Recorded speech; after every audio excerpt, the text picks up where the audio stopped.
Hey guys, so Lord here, back again with another edition of Throwback Thursdays, and what I have for you today is the McFarlane Toys Spawn Series 5 Overtkill 2. Now before we get into the meat and taters of this review, since I no longer have the packaging for this figure, let's first take a look-see at his accessories here. Okay, what are we looking at? Well, this is clearly a drill with, well, what looks to be a sword hilt. And funny enough, take his right hand here. He can hold it as such. No, that's not really what it's intended for, but I thought it was kind of funny, so I threw it in there. That said, he also comes with whatever the hell this is supposed to be. Is this a claw? Is this an axe? I don't know. It's a thingy with 3 blades on it. Because Spawn. Yeah, one of them's a little warped. It is what it is. It's got the same peg, so you can essentially have him hold this too.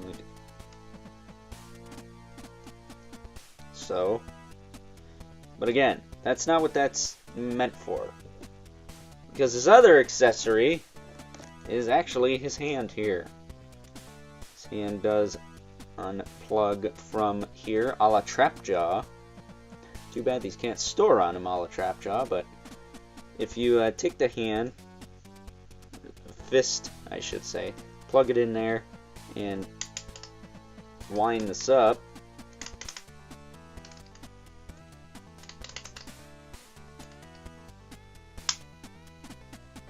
there you go.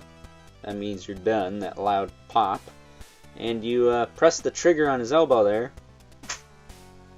He does that. Hand almost flies off. Then he does that. Yeah, not the most impressive gimmick. Like at all. Would be better if they just shot right off. But you can, of course, swap these different appendages on. Personally, I think the drill makes the most sense.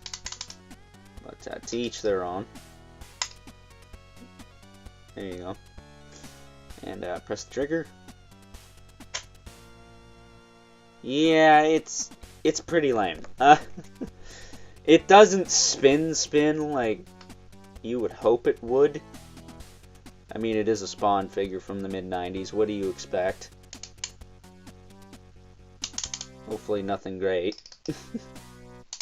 But,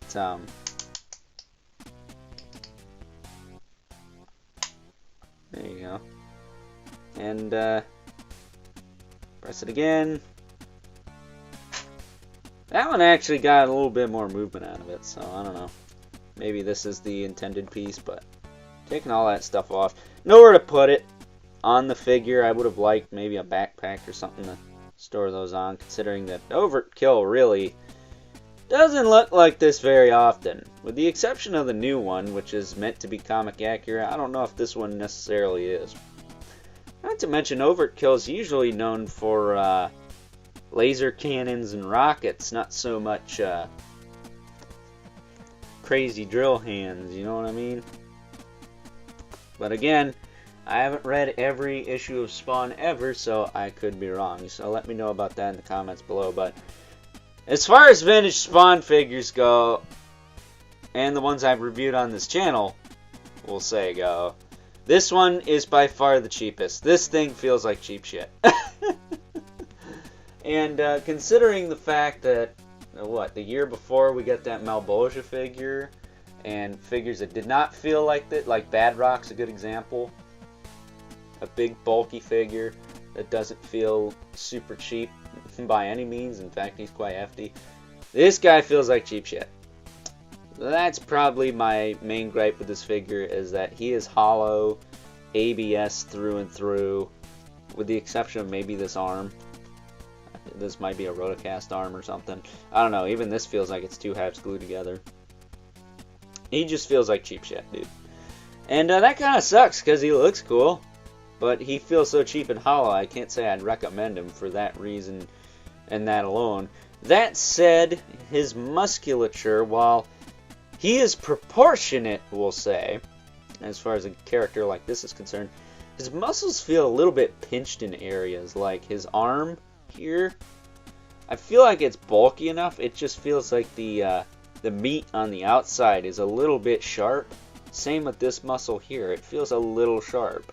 Feels like this could be flattened out a bit and rounded out a little bit. Other than that, he looks cool. Way better than the first one as far as sculpt and paint goes, but that goes without saying. But unfortunately, he just feels so cheap and fragile and brittle that I can't say I recommend him. But as far as articulation on this guy goes, his head will rotate. His arm will move up and down on both sides. And the articulation's quite loose too. But I guess that's better than breaking it. Nothing in the waist, and then his legs. Oh, look at that. Flop central there. But his legs can move up and down. And he's in the accursed Ninja Turtle pre-pose thing, which was a thing at this time. I get it. But with this guy, it's almost impossible to stand him. So, you know, with the leg being loose like that, and he's kind of got to have a forward lean, but it's just so loose he almost falls down.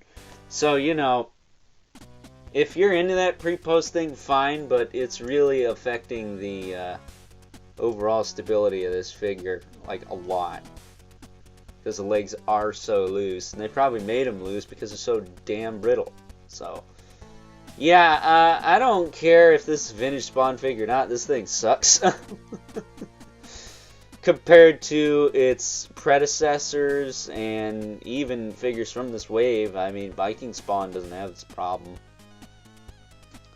And even the Widowmaker, the variant at least, I can't speak for the regular one because mine shattered to pieces, but, you know, considering the fact that the first couple of waves of Spawn figures didn't have any of these fragile issues, it makes me wonder if they're trying to make their budget back by cutting corners with these later waves.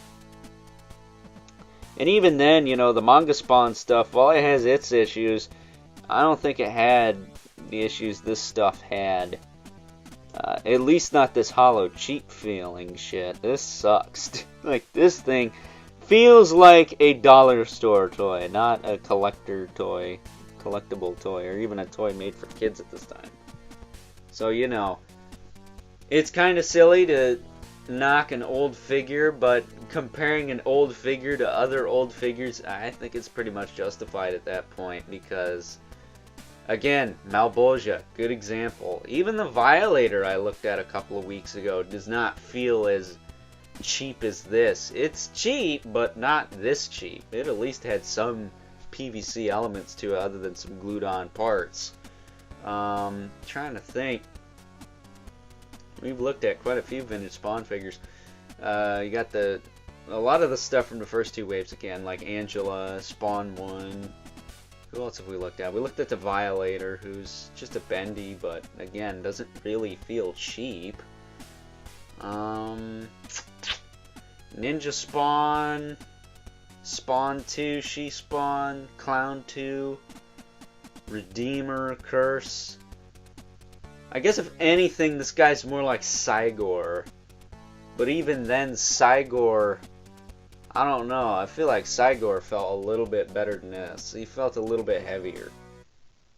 I have to go back and look at that. But yeah, just not really up to par compared to other McFarlane toys or really any other figure line at this time. He's just super cheap and hollow. And if y'all want to complain about the new Overtkill Megafig, which I'll say feels a million times better than this, you need to pick this thing up for 5 minutes and then tell me that thing feels like cheap hollow shit, because this thing hasn't beat. Maybe hasn't beat as far as paint and sculpt goes too. I think the sculpt and paint is a little bit more interesting on this guy.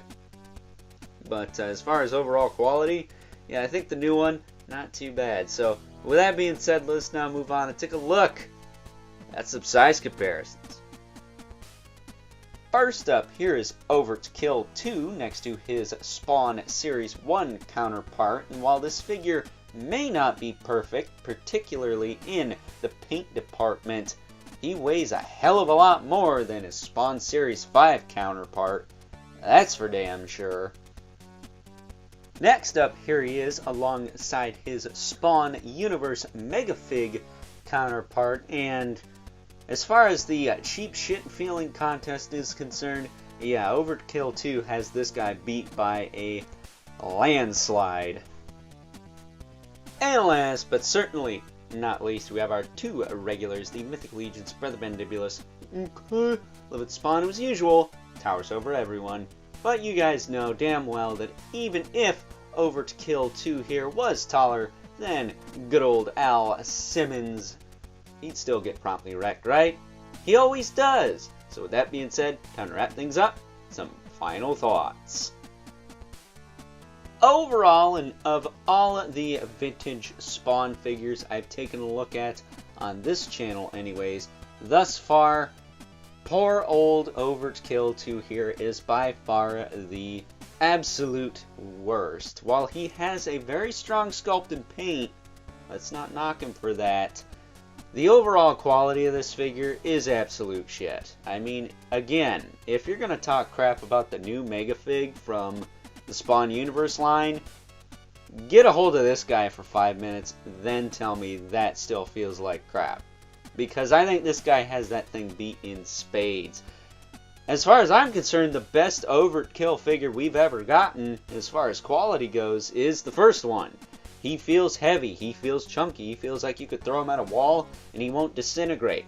This thing feels like it'll fall to pieces if you look at it wrong. So, with that being said, I'm not 100% sure what this guy is going for now, but please, for the love of all that is good and holy, do not pay more than $5 for this thing. It ain't worth it. It is cheap shit. It is dollar store quality. It is absolute crap. That said, this is the era of Spawn where that kind of starts becoming a thing. There are some exceptions to that, and we'll take a look at those. A good example is Alien Spawn. I think he's actually a really solid figure from this era of the vintage Spawn line. But yeah, Spawn Series 5 and onward, you're going to get a little janky, a little bit more so than Waves 3 and 4. So with that being said, I hope you guys are looking forward to that. I'm not really, because I don't want to break anything. But at the end of the day, I got to do it for you guys, and really for archival purposes, but that's besides the point. So with that being said, I hope you guys enjoyed this week's edition of Throwback Thursdays. If you are so inclined, please don't forget to comment, like, subscribe, and hit the bell so you know whenever I upload more reviews like this one. If you haven't already, please hit me up on Instagram at Overlord Productions. But as always, keep the comments civil. The world sucks enough as it is, especially when an awesome sculpt and paint job are ruined by the overall plastic quality of what could have been a really cool figure. I mean, just look at this guy. He looks awesome, right? Just doesn't feel awesome. And until next time, I'll catch you guys later.